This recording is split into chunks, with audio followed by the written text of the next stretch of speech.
All right. Good evening, Taos County, New Mexico. I am Darien Fernandez, your Taos County Democratic Party chair, and I want to thank you for tuning in to tonight's County Commission District 3 forum.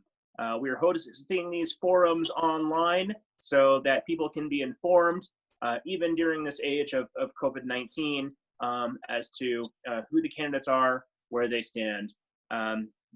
District 3 is a very large district geographically. It encompasses parts of the Ranchos area, some of the west side of the county, and has a very diverse population.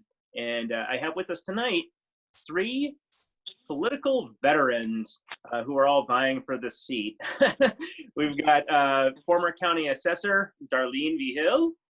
We have you were school board president, correct, Mr. Mark Flores? I'm the vice president currently, yes, the vice president. Okay, current vice president of the Taos Municipal Schools School Board, Mark Flores, and former county commissioner Andrew Chavez, who has held this seat before. So the way this format will work tonight is each candidate will have 2 minutes for opening statements, followed by some questions that will be asked of each candidate, and then some random questions for the candidates to answer. And then at the end, candidates will have a minute or a minute and a half, depending on how much time we have, for closing remarks and a chance to address any questions that they were not asked during the random question of this event. So I'm gonna draw a number, and whoever's closest to the number will start off with opening statements tonight. And you can go up, you can go under or over. This isn't like Price is Right. So, Number 3. What's that? Number 3. All right, Andrew, guess 3. 2. Darlene? 2. 2. Wow. Number 1. It was actually the number 10, so Andrew was the closest. Oh my goodness, these guys are tricky. Wow. That's good. That's good. All right. I can start right now? Yeah, really quickly though, do you mind if I use first names tonight, or would you prefer that I use Mr. or Miss, or how do you want to do that? All of you candidates. I prefer first name. Okay. It's fine with me too. All right. I'm good with it. All right, cool. So Andrew, the floor is yours for 2 minutes. Okay. I know that I'm competing against 2 very good campaigners now, because I see how they worked me into being the first one to talk. But anyway, I'd like to, just like I said before, I would like to thank both of my opponents for running for this position. I know that as we go forward and whoever wins, we're going to have a good county commissioner, regardless of which one of us wins. I have been asked, for example, by the newspaper, why I chose to run, and I want to say that I have served my community. Everybody knows that I was commissioner before, but I have served my community, Villano Quemado, and our mutual domestic water association. I've been part of the Valle de los Ranchos Water and Sanitation District, and basically I think that I need to give back to my community because, as you've often heard, as people often hear, it takes a community to raise a child, and although it's been a long time since I've been one, I know that my community helped me become who I am. And I feel like I need to pay back the community for what they've done for me, and also try to prepare, for example, in our community, try to prepare others to take over the position. For example, on the mutual domestic, we are in the process of recruiting people to serve in that mutual domestic. As you may all know, that mutual domestics have a very hard time in getting people to serve on the board. But anyway, that's the reason why I chose to run. And then in addition to that, I am familiar with the issues that are facing the county constituents. For example, the a lot of people lost their agricultural classification. We need to get people back to farming. We need to get the land back to being used to what it traditionally been used. We need to finish that. Tell me when. How am I going to know when my 2 minutes are up, Jerry? I'll give you a wave. And you're a little bit over. I'll give you like another 20 seconds, and we'll give each candidate similar time. All right. Well, anyway, we know that the Veteran Cemetery, we have money to complete that, or to mostly complete it. It hasn't been done. I want to do that. I want to work to solve the issues with regards to the hospital. I want to work with issues regarding economics, housing, and so forth. But just not to take any more of the time, I'll end with that. All right. Thank you. So Darlene was next closest to the number 10. I believe she had the number 2, right? Yes. So Darlene, your turn now. Okay. So I would like to start by thanking the Democratic Party for this opportunity, Darien for moderating, and the viewers for your time and interest. Prior to COVID-19, I had every intention of knocking on your doors, visiting with you, hosting listening sessions to share my thoughts, and more importantly, to listen to your concerns and ideas. Unfortunately, we didn't get to that point. I didn't get to that point. I'm Darlene Vigil, and I'm a lifelong resident of Ranchos de Taos. And in 1983, after graduating from Taos High School at the age of 17, I began working at the Taos County Assessor's Office. And in 2006, I was elected as your county assessor and had the honor and privilege of being your assessor for 2 terms, which brought me to a total of 31 years in the assessor's office. Throughout my 31 years of experience of service, I obtained numerous specialty college courses pertaining to government administration. My term ended in 2014, but my desire to serve the county never lessened. I remained involved in the community. I sit on several boards, including Alianza Agricultura de Taos, Taos County Advisory Committee, Ranchos de Taos Neighborhood Association, and I'm a volunteer at the Taos Holy Cross Hospital Auxiliary. I decided to run for commissioner because I have a heart for the community and a heart for public service. I truly feel my experience in government in an area that is responsible for one of the largest generating revenue sources of Taos County would be beneficial and critical in moving Taos County forward. But not only for that reason am I running for commissioner. I want people to feel comfortable with the politicians that represent them. I want government to take a more active community involvement approach, a more public service oriented approach, and I believe I'm the person that can help make that happen. I share concerns and passion for issues, so many in Taos space. I don't have all the answers to all the issues, and I have said this from day one, but I believe in the wisdom of the community and the value of listening to each other. Thank you for your consideration. Okay. Thank you. Mark. Hello, everybody. I'm Mark. Can you hear me, Darien? Yeah, you cut out for just a second. Now I can hear you again. All right. Hi, everyone. I'm Mark Flores. I'm a local, hardworking Taoseño. I've been around this area since I was born, obviously, and I was raised by my grandparents who are educators.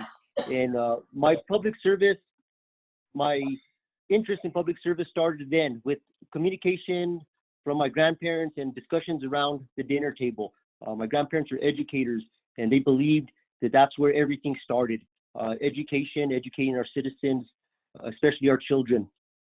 I've been serving my community for many, many years, beginning since I was a Taos Tiger athlete in high school, moving on to time served in the military. Upon coming back to Taos, I have served as a coach for the youth of my community, beginning with the T-ball when my kids were small up until elementary basketball and so forth. I'm involved with my local Acequia association. Since I was young enough and strong enough to hold a shovel, I've been out there cleaning ditches, bucking hay, and raising animals. Aside from that, I'm a former Taos County director. I've had the grateful experience of serving with both of these individuals at the Taos County level, Mr. Chavez as a commissioner and Mrs. Vigil as an assessor. So I was at the county for 10 years. I worked very closely with the commission, with the many managers that we had at that time, and I would like to bring stability to the county. I would like to bring economic development to the county, job training to the county, encouragement for our youth, protection of our senior citizens. And I'm a young man, and I'm 37 years old. I have many years ahead of me, which I'm going to continue to serve my community, if it's on the Board of Commissioners, if it's on the school board, or if it's with my local Acequia Association, or coaching kids throughout the community. So I ask for your vote so I could continue working hard. I have many years of experience, very rounded experience, and I want to use that experience to serve my community, and I will always serve my community. Thank you, everyone, and I appreciate being here. Thank you. So, Andrew, first question goes to you. What does a post-COVID-19 Taos County economy look like to you? And what specific policies would you champion to get there? And you have 1 minute, sir. Okay. Actually, I believe that that's what's going to happen to us. Now we're in this process, and we're real concerned, and we're promising all these things that we're going to do. But depending on how long this pandemic goes on, if it's a long time, we're going to have an opportunity to realize what the important things in our community are. For example, like I said, farming and so forth. I think that if it doesn't last long, like if it's over by next year, our community is going to go back to the way it's always been. And hopefully our jobs will come back. Hopefully our restaurants will open up and our tourists will come back to our community and so forth. But basically, I believe that we are going to fall back right in step, and our community will again be the community that it was. Okay, thank you. Darlene, same question. Okay, so we need to look into how we can assist with economics and financial relief for households and businesses. And then we need to pivot into economic recovery. And we have to be very careful because Taos County has the donation clause, but nonetheless, I think it's upon us to look into all these matters. We're all impacted differently, so some are more vulnerable as some are less affected. We must be innovative, creative, for a better path to prosperity. So what would I champion? I would promote and support agricultural endeavors.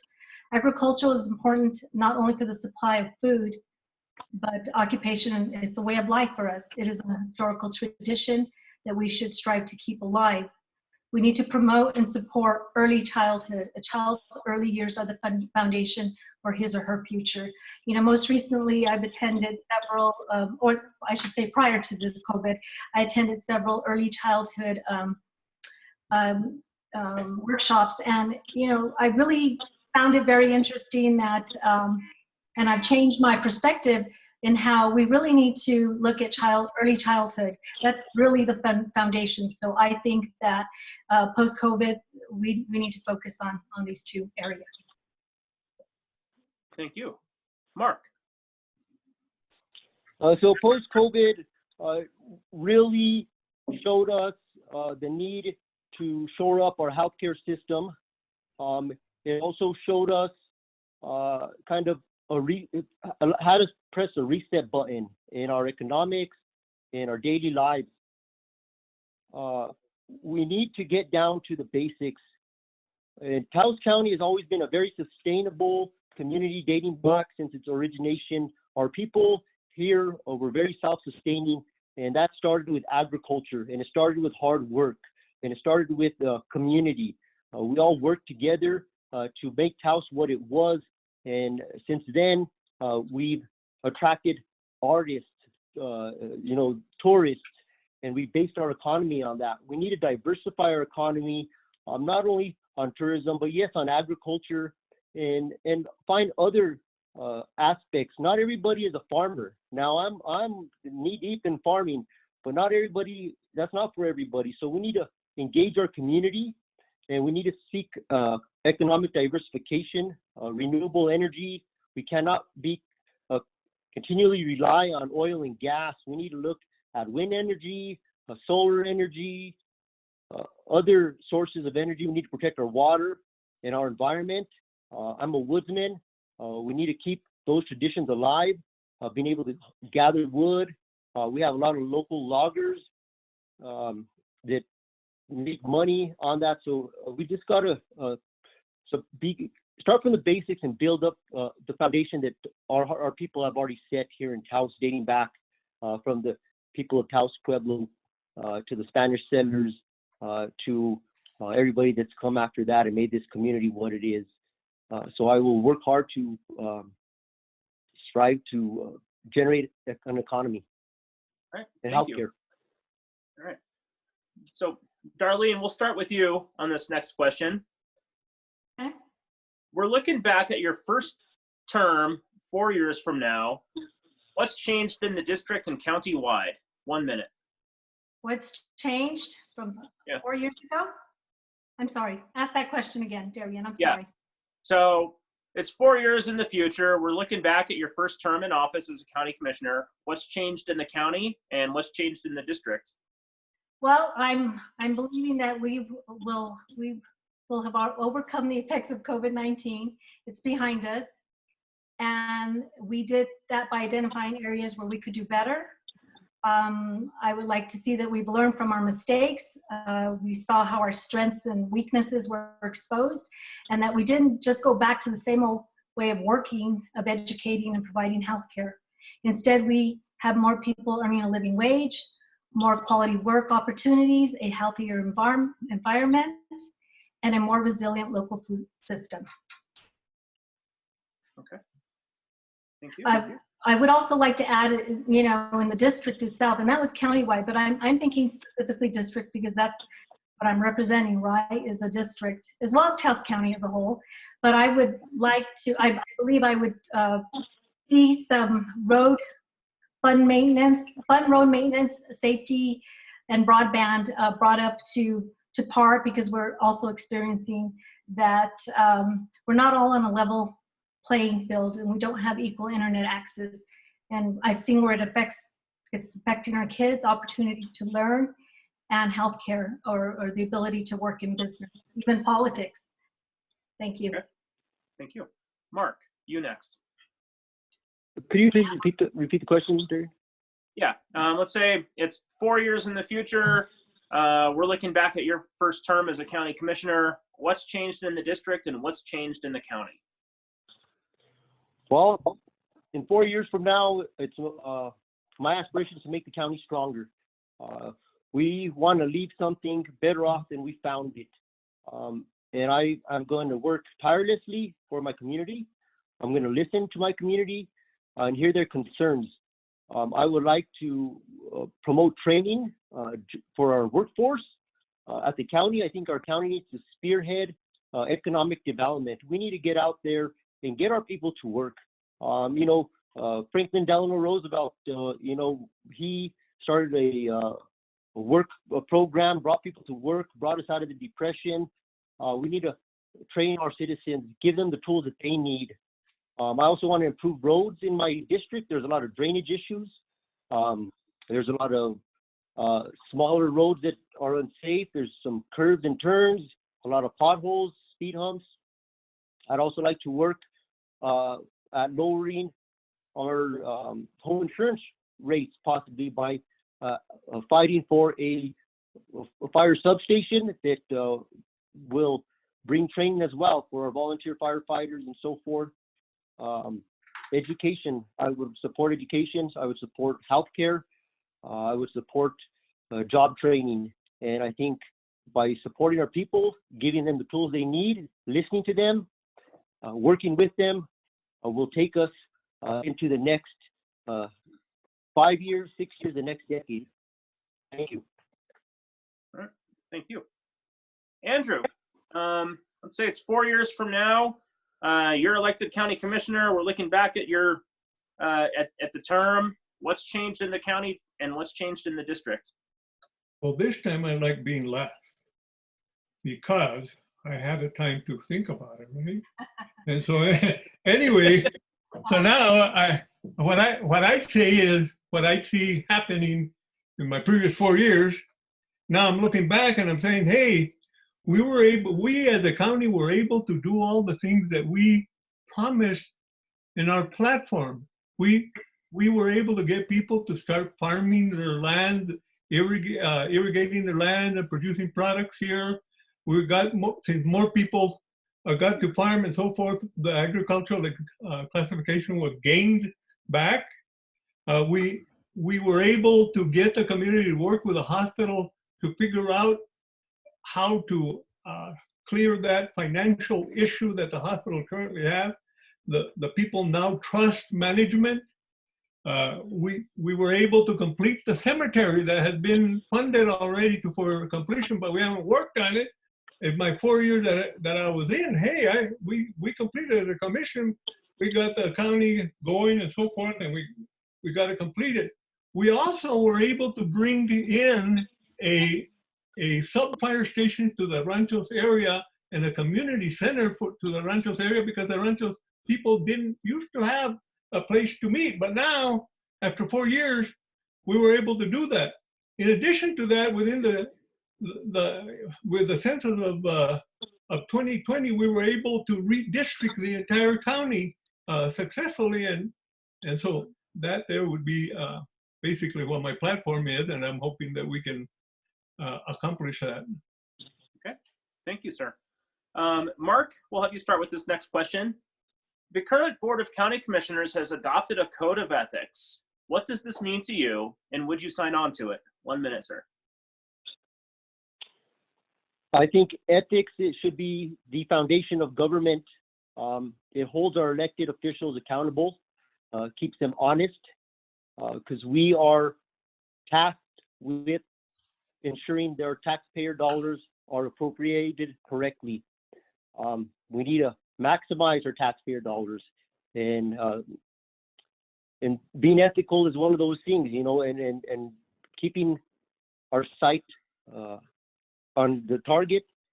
And yes, I would sign on that, and I'd be happy to. And I'm proud that we have a code of ethics at the county level. Yes. Thank you. Andrew? I've been a commissioner before. We signed a code of ethics there when I was in the Environment of Ranchos. We board, Water and Sanitation Board, we signed a code of ethics. As the president of the Association of Counties, we also had to sign a code of ethics, and it's interesting because some people end up signing the code of ethics, but that's the last time they think about it and happen to get into trouble for not following it. And of course, I would sign it, and I think it's a good idea. I think the boards, whether it's the county commission or whichever one, should periodically revisit that code of ethics to remind themselves of what it is that they sign and what the purpose of that code of ethics is. Yeah. Okay, thank you. Darlene? Yes, I absolutely would sign it. And I agree that code of ethics is necessary. Although, you know, I've read it, and to me, all of it is pretty, you know, I would say naturally I would just follow those rules. The respect, you know, everything that's on there is something that we should live by day, every day, excuse me. But yeah, it's always good to sign something like that. It keeps everyone, you know, just moving forward and reminding us that we need to be respectful of each other. Okay, thank you. All right, now we're going to start with the random questions.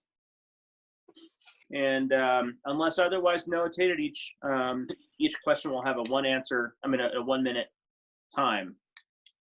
So, Andrew, first question goes to you. Who should be responsible for detention centers, state or county government?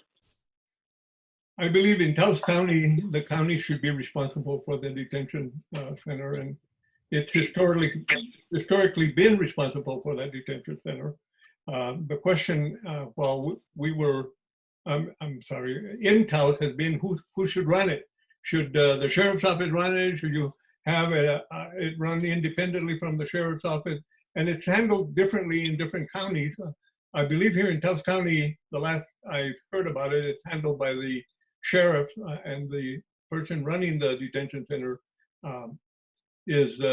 reports to the sheriff. But anyway, I believe the county should handle that, and its authority over that should be the county commission's responsibility through the management of that detention center.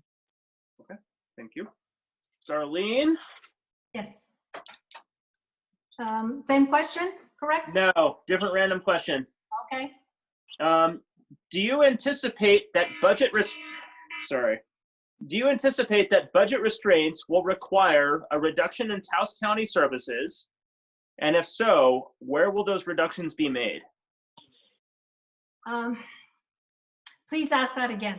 Just want to make sure I got you straight. Yeah.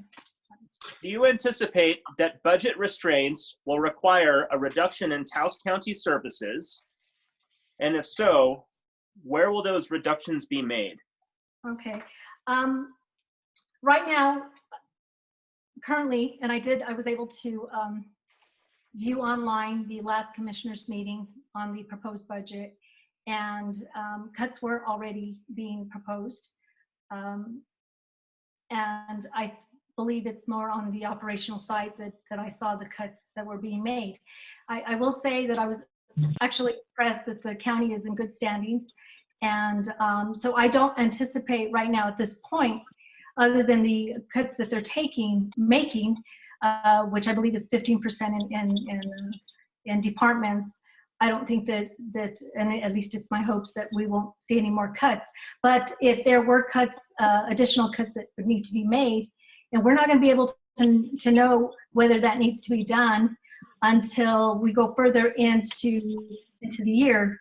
But if we had to make cuts, I would say that we first start with looking at our operational side, making sure that we cut our wants and not our needs, and that the services that we have out there for the community, that we really stay away from cutting those services. So I would start with the operational side of the county, within the departments.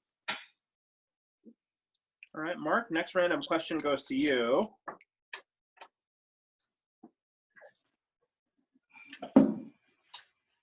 What business specifically would you like to see in the district? Oh, that's a good one. You know what? I'd like to see a lot of businesses. First, I believe we need to support the local businesses we have right now. Due to this COVID-19, a lot of them are struggling. They're closed down. We need them. They've worked very hard to get where they're at. So we need to look at what we have now and shore those people up. I would like to look at supporting small business, agriculture, maybe farm-to-table cooperatives within the community, a meat cooperative, ranch and farm cooperatives. I'd also like to invite, light manufacturing of sorts, where we could get a workforce of, 20 people to work. There's a few industries in Taos currently, I believe, that have some workforces going on in those numbers. Wind energy, solar energy are going to be critical moving forward. We need to provide training for that. There's jobs in that if we can get our kids in our local workforce trained. Light manufacturing, farming and ag, our medical field. I think we need to encourage nursing and doctors. Due to this pandemic, there's always been a shortage. So we need to seek our community out and listen to them of what they feel will work, and move forward from there. Okay, thank you. All right, Andrew, next question is going to go to you.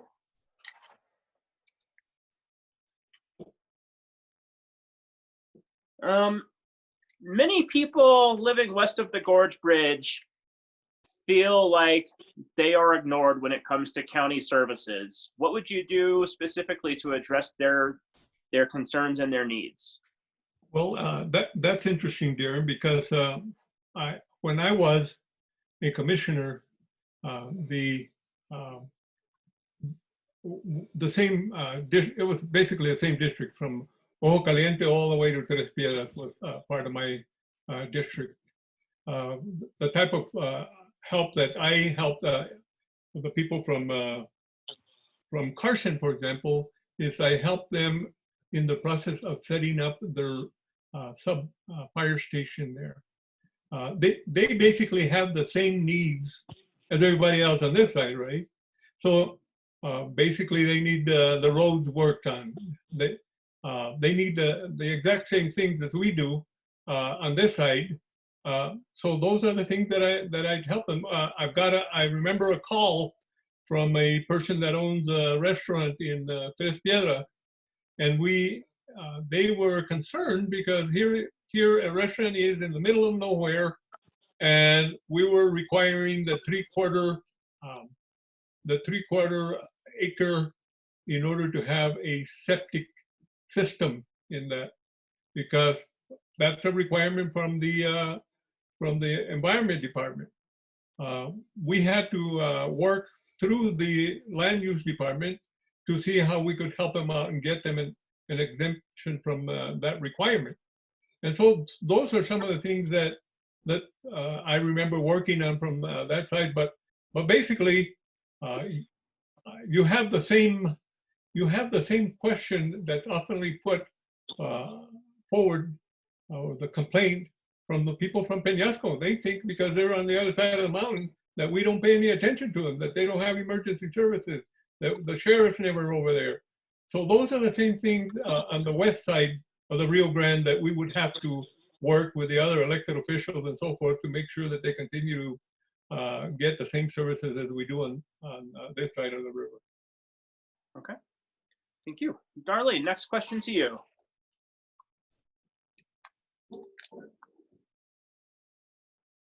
How would you address the need for affordable workforce housing in our community? And that is a great question. I will tell you that was one of the questions the Taos News addressed or requested we answer is affordable housing. And I will tell you that I have researched high and low to figure out, what's the best way to handle affordable housing. And there's no easy answer to that, because clearly if there was, we would have already solved that. So I think that what we really need to do is certainly look at, first and foremost, where can we place this affordable housing? Infrastructure is very important anytime you're adding affordable housing. Now, we keep on talking about agricultural lands. You hear everyone mentioning that. And we want to keep that affordable housing away from the agricultural lands, but we need to certainly place the infrastructure wherever it is that we choose to do that. Now, affordable housing, we also need to try to figure out how to best handle it as far as the funds. And I know there are individuals that come in and are able to, we have several affordable housing areas or housing, I should say. But basically, I think we just need to collaborate, get together with the town of Taos, the Taos County, and even the community. And I think that's what's really important, is that we include the community in all these issues and concerns. So basically, I would say we should collaborate and see if others have better ideas, but basically that's my thought right now. Thank you. All right, Mark, next random question. Do you believe there is a substance abuse problem in Taos County, and what solutions do you bring to the table to help address the substance abuse problem in Taos County? Yes, Darien, there is a substance abuse problem in Taos County, and District 3 is a very rural, old, lower income area on some parts, and we are plagued by drugs. I've seen it with friends that I've gone to school with, I've lost. I've seen it with older Taoseños and with our young. I would support mental health services, support a detox a center, something that we had at one point in time. We need to bring all stakeholders to the table, the town of Taos. We need to work with the state. We also need, as a county commissioner, I would work with those entities. I would also engage for volunteer activism within our community to help support these initiatives. It does take a community to raise a child, and it also takes a community to help somebody detox. And the reverberations of drug abuse don't only affect that person, it affects their family, but also their neighbors and the whole community. So we need to work as a community to help these people. We're only as strong as our weakest link. And as a community, we need to make sure all our links are tied together, they're strong, and support our youth, support our elderly, support our middle-aged, and I will support mental health and drug interdiction. I'm a brother to a local sheriff's deputy, and I see firsthand, or know firsthand in some instances, what goes on in this community, and we need to work at combating that. And it starts with education, nurturing our community, giving people love, empathy. It all starts with just common sense, basic approach, building a family. How do you build a strong family? How do you build a strong community? It's the same values. And I hold that dear, and I will work tirelessly, and I will work hard, and I will make it a priority to combat that plague in our community. Thank you. Andrew, what can be done to improve safety at the Gorge Bridge?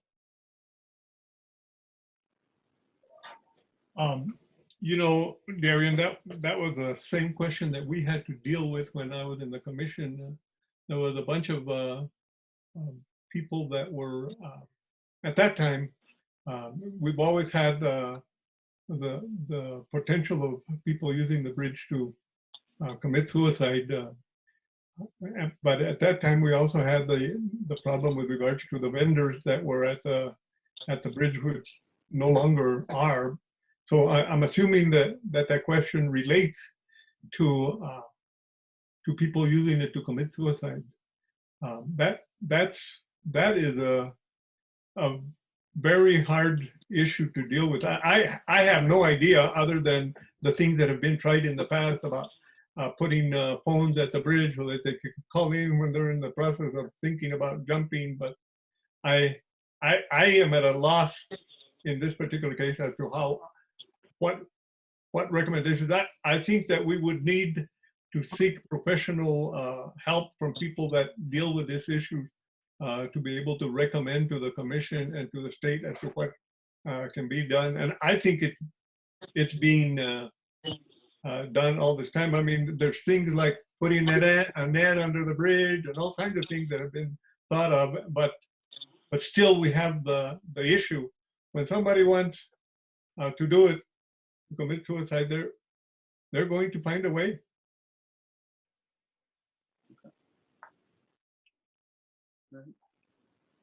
Thank you. Darlene, next question.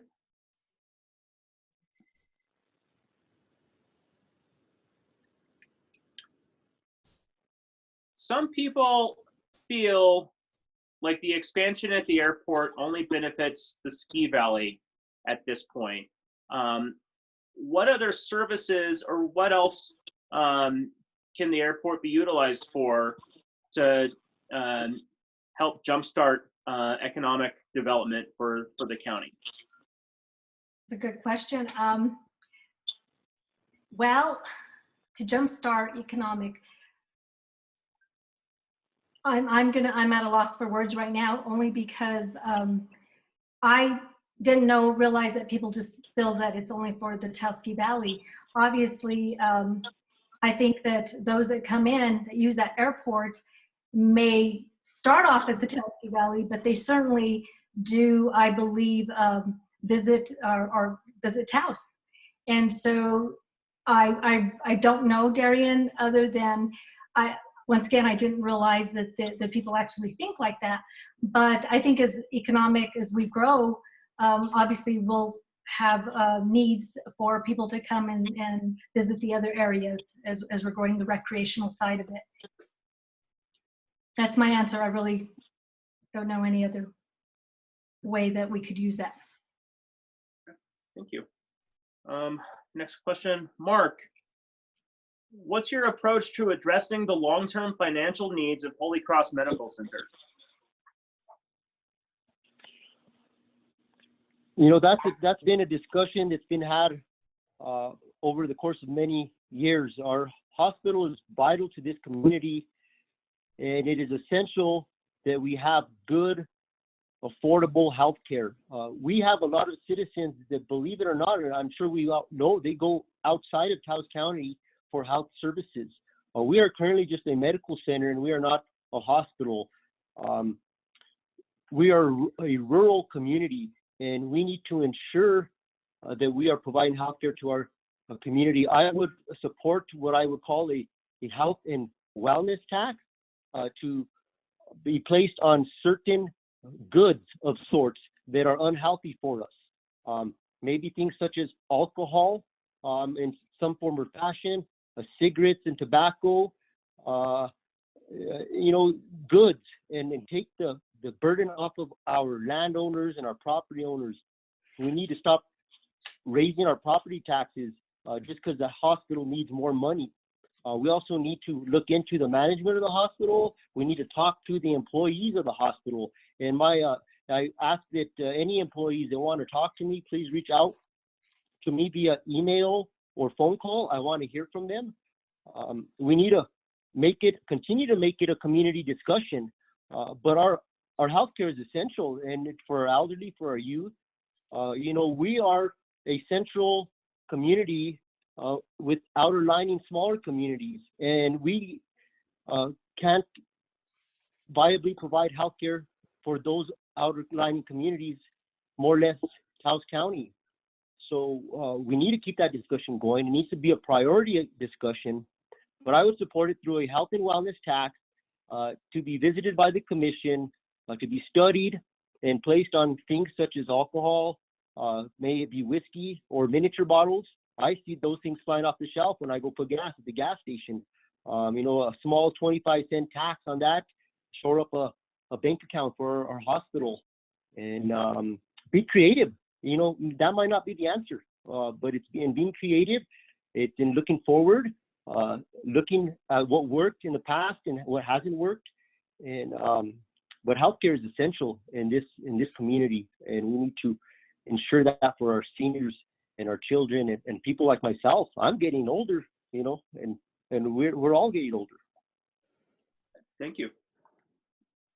Andrew, where do you stand on the governor's gun safety legislation?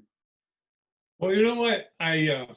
What little I know about it is I think that we need to have the background checks and so forth. I believe that there was something having to do with reporting people that had guns that shouldn't. I'm a little leery about that. One thing that I do think is that this assault rifles that we currently have, and I don't really even know whether the law addresses that, but I believe that there's no reason for us to have assault rifle for just ordinary people to have that. That's something that's used when you're fighting a battle, a war, or whatever. And I from what little I read in the newspaper when that was going on, when opposition about it was happening, not only here but other sheriff departments and so forth, I tend to support what I read about it in the newspaper. Thank you. Darlene, what can be done about the amount of litter and abandoned vehicles throughout the county? Well, I believe that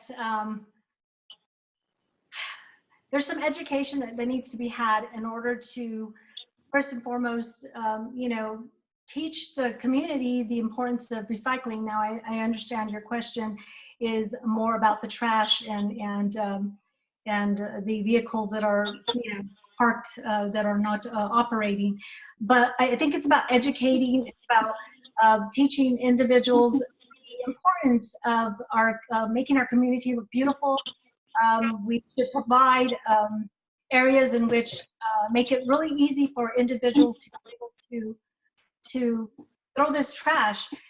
But ultimately, people are going to do what they want to do. So I think it's about educating. I think it's about teaching at an early age the importance of keeping our community beautiful.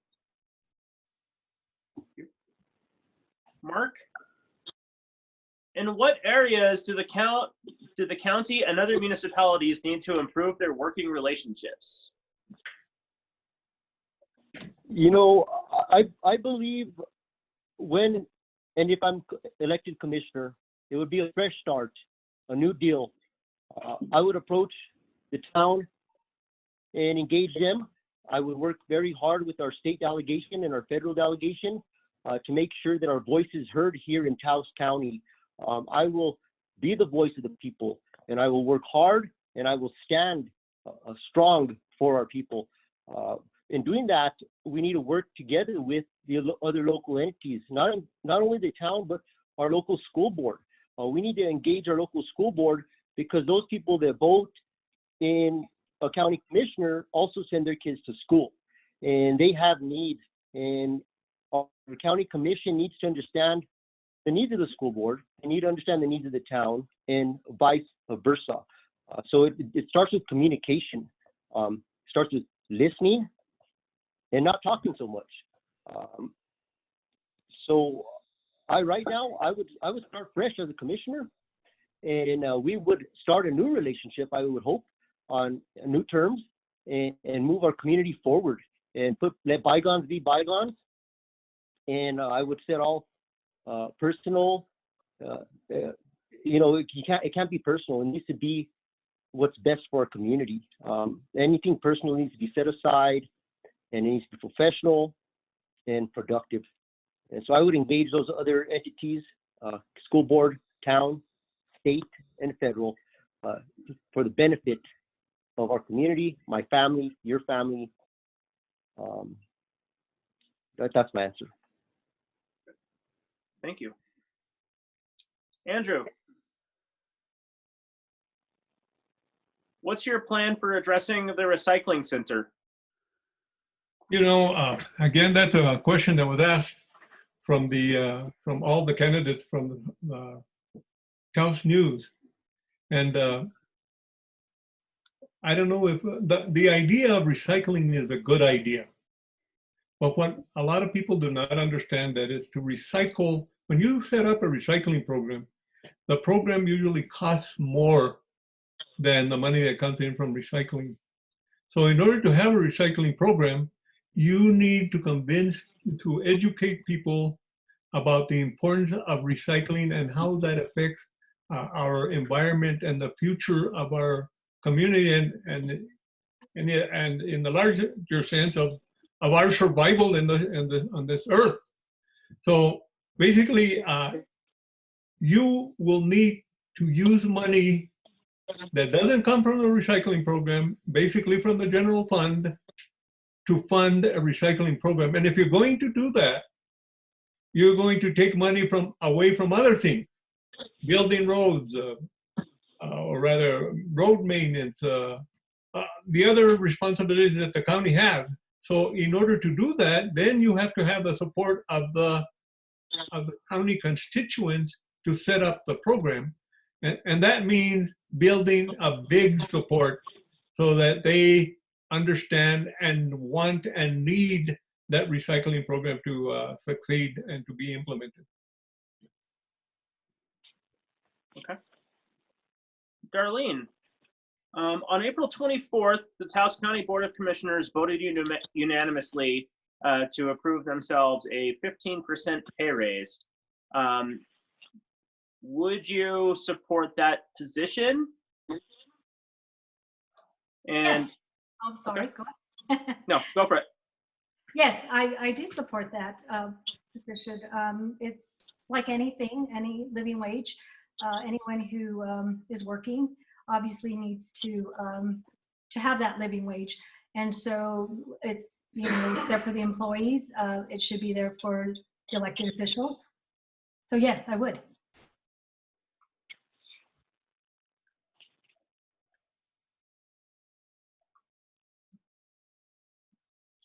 All right, Mark.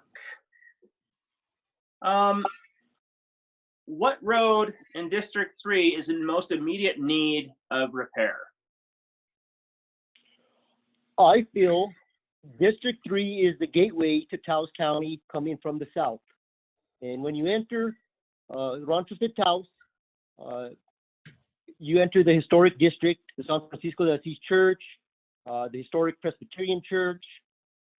Right there at that first stoplight, you progress up the hill, there's major drainage issues on Camino Abajo de la Loma, east and west. For the residents that live on those roads, the water coming off that hillside washes down gravel and dirt. It also leads to the breaking up of the asphalt, creation of potholes and so forth. I believe that we need to focus on that right there. That's one of the first things people see when they come into Taos. I live on State Road 240. I believe that road, you work with the state in improving that. We need to work with people of Carson. You know, Carson is a very rural district. You know, we need to check those roads out. I'm not extremely familiar with those roads. I have hunted in that area, you know, Unit 50, and I've been up and down those roads, so I'm familiar with them. Drainage is an issue there as well. Camino Medio, Abajo de la Loma, and also the areas of Taos, we can't get a fire truck in there. You can't get a tanker in there. So as part of my initiative to get a fire substation in the area, I would advocate for one of those smaller tanker trucks, those quick response vehicles. The roads in my district are rutted, they're full of potholes. It's like going to the mountains out here, you know, and you gotta have a four-wheel drive pretty much, or stay home. And now is a good time to stay home with COVID-19, so please do so.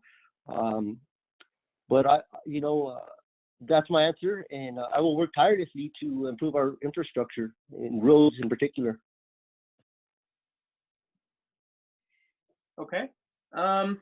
We'll ask a few very short yes, no, or very brief answer questions, and then we'll do 1.5 minutes each for closing statements or touching up on any question that you weren't able to ask. So first, yes or no question for all three candidates, and this one is user submitted. The U.S. Department of Energy has decided that it is unnecessary to conduct environmental review for industrial scale plutonium pit production and supporting infrastructure at Los Alamos National Laboratory. But many northern New Mexico residents are very concerned.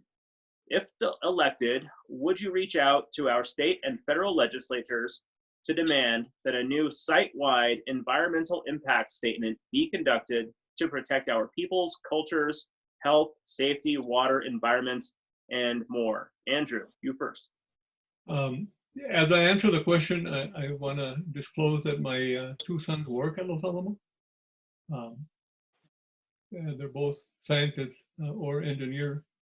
I have served in that coalition of northern community counties and cities that was set up to help out the relationship between the counties and cities. But to answer the question in short, yes, I would support that. Okay. Darlene? Absolutely, yes. Okay. Mark? Yes. And it should be noted that I also serve on the board of the regional coalition. And this was a question submitted by one of the audience members tonight. All right. Andrew, what's your favorite place to spend time in your district? I like spending time in my garden all summer long. I wake up most mornings, and when it's already growing, I go outside and I hoe the garden, I weed it out and stuff like that. But that's usually what I do.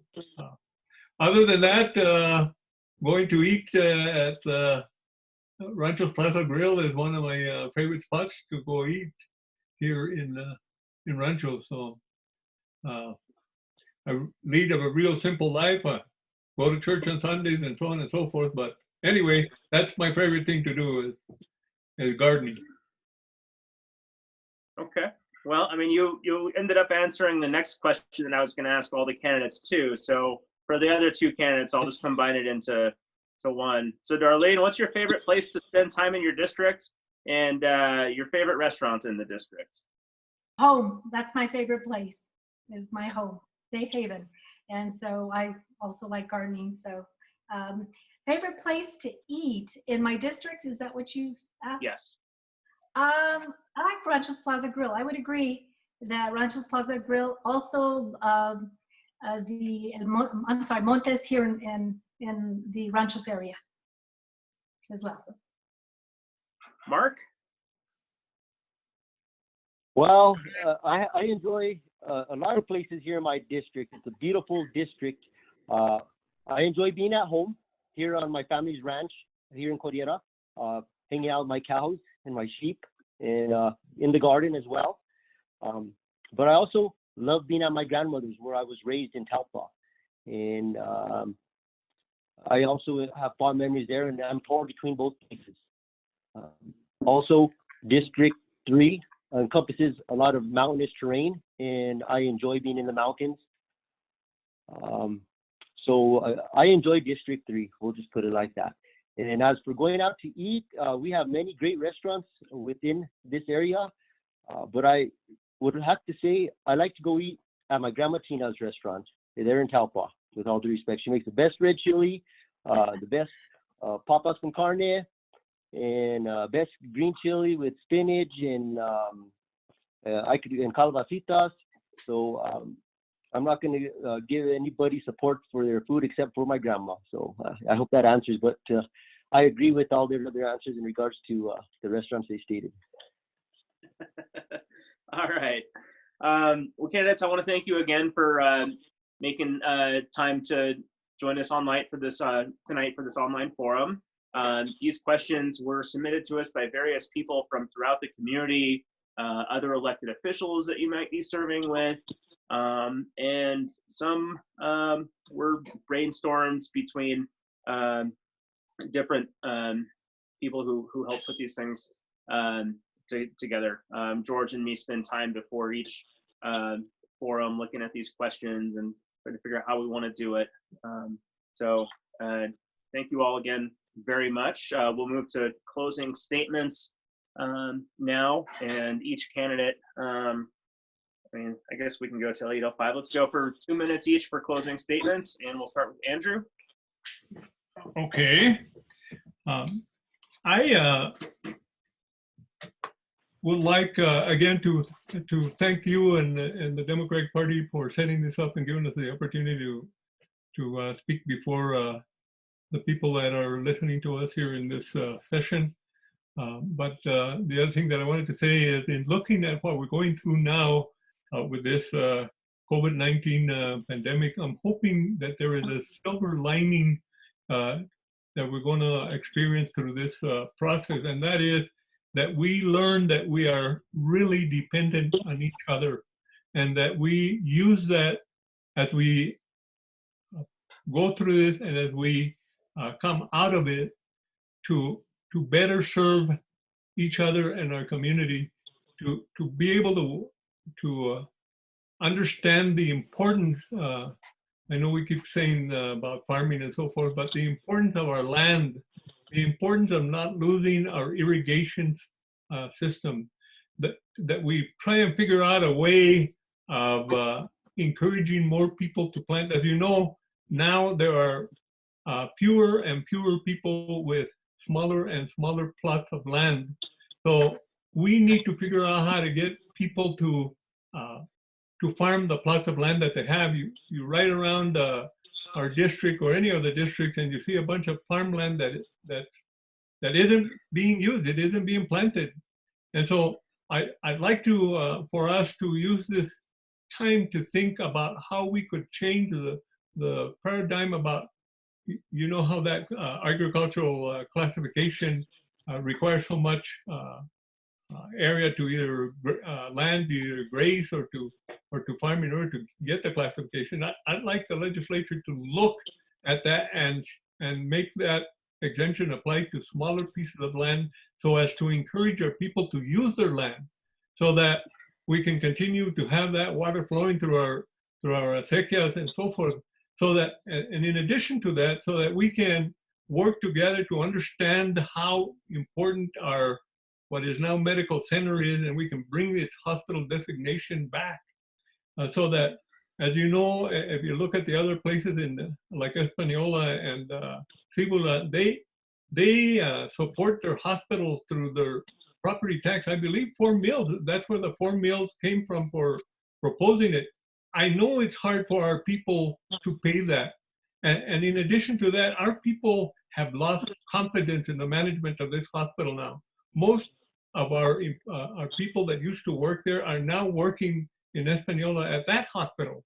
And so we have this training programs in UNM and so forth. And what for? So that our people can continue to leave our community to go have to work elsewhere when we could have them working here at this particular hospital and contributing to this community.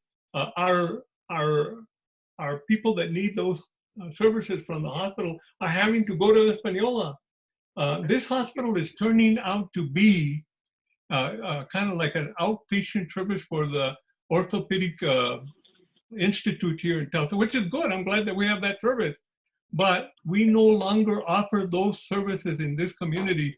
And in my district, as an example, I talk to different people and they say, hey, I know how important it is. I want to support this hospital. I want to help pay for it, but I don't trust management. So management has to gain that support. Anyway, I can go on and on about that. But all right. Well, again, thank you. I thank the other candidates for participating in this, and I thank you and George and the Democratic Party for helping set this up. And thank you again. All right. Thank you. All right, Darlene, you may have similar time, about Okay. 3.5 minutes. Okay, so local government is the voice of the people. It is the reason why government exists. I want to be your voice at the table to represent you and what matters to you. Allow me to use my experience in county government, my expertise of the assessor's office, which is the primary source of revenue for Taos County, my heart for public service, and my love for our community to work for you. If elected, I will dedicate myself to being available to you, our community members, to ensure your voices, your needs, and your wisdom are represented in our local government. I just want to thank you once again, the Democratic Party. This has certainly been an opportunity for us to be able to get our information out there. But I just want to say to everyone, please go out and vote. I respectfully and boldly ask for your vote in this year's primary election. Thank you and good night. That's it. You have about 2.5 minutes left. Are you sure you want to? Okay, I guess I could use that up. I want to talk a little bit about the agricultural classification, and that is an area in which I touched, and the Alianza Agricultura actually was created. It was a spinoff of the agricultural resolution back in during my tenure when a special method evaluation was used. I, like everyone, believe that we want to keep our heritage. And the reason why I'm bringing this up is because it is important that we keep our heritage alive. But there are some organizations, wonderful organizations out there that are already working on agricultural endeavors. And I want people to know firsthand that we need to support them. We need to be able to get together and collaborate. I'm telling you, there's wonderful organizations. If you look at Alianza Agricultura, the website, you'll see that we've got some programs out there that are working to help individuals that want to do agricultural. You know, it's a passion. It's not simply, property tax is a secondary to it. It's a benefit that you know, that you will receive if you do in fact work your property agriculturally. But it really is a true passion. Mark probably knows that first and foremost because he's out there. And so you have to have that passion. So I think we need to educate, we need to support organizations such as that. And, you know, I just wanted to, because I am an advocate for agricultural lands, I just wanted to say that. I'm not sure if I've got any more time, but thank you for listening to me on that. No problem. Thank you very much. All right, Mark, similar time.